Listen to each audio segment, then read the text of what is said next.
Let's take a video too. Yeah. I'm Keith Canham. I'm owner and founder of Keith Canham Cameras, and we're in Mesa, Arizona, which is real near Phoenix. So we're in the hot part of the world. In fact, here it is September, and it was over 100 degrees at home, which is about 44 degrees C. It was a little hot at home, no doubt about it. And I've been building large format cameras for just about 25 years. We've been marketing for a little less than that, but pretty close. We build everything from 4x5 to 20x24, and that includes 5.7, 8.10, 7.17, 8.20, 12.20, 11x14, 14.17, and then we do some odd ones like 4x10 and 5x12 and 10x12. So what have you brought today on the Photokina then? We actually have a 4x5 here.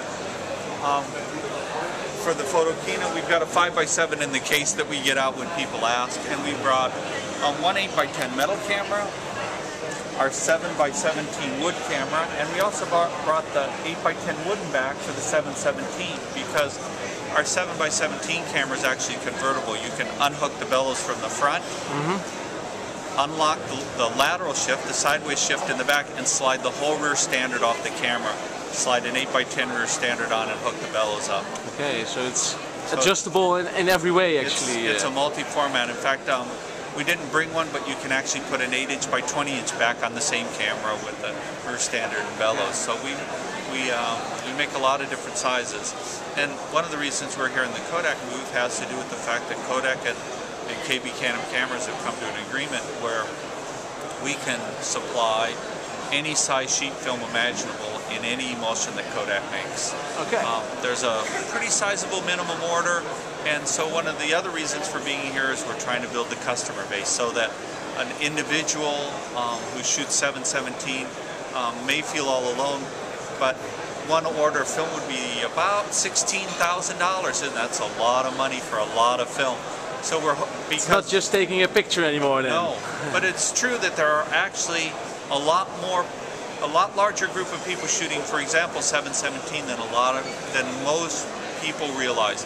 And so we're trying to find as many of them as we can in whatever size so that we can spread this film around so that the individual that's shooting 717, for example, he doesn't have to buy all of the film.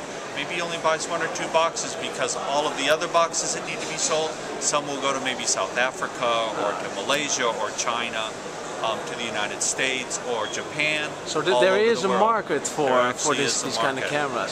So you just showed us the camera. It has a whole process. Can you show it to us what the process is about? To open it up? To open it up, and because it is compact, you can bring it along actually. It is quite compact. It is pretty easy to bring along. The 8x10 camera has a strap around it that is used to keep the bottom and back together, and then the back simply folds up and locks in place. The front then gets pulled out a little ways, but this is mostly pulling out to protect the bellows, and then the front just comes up. And again. And there you have your camera. And I'm ready. I put on a lens, put it on a tripod, and I'm ready to start to focus, take the picture.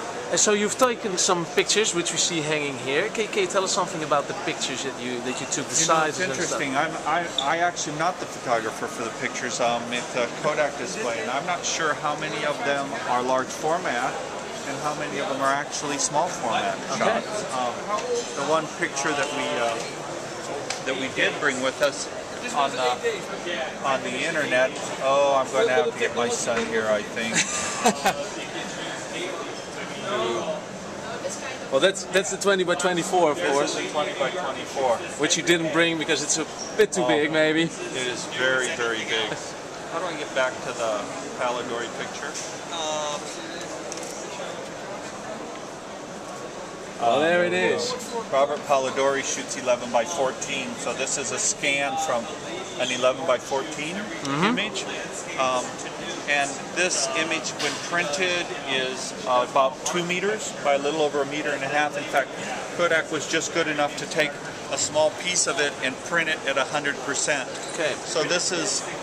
That's only a cutout of this picture. Yeah, this is... As you just showed us, you can zoom in and... Somewhere in all of those houses is this house. And it's sharp, sharp, sharp.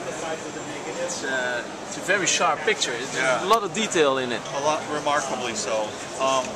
So having the large film, you're capturing more information.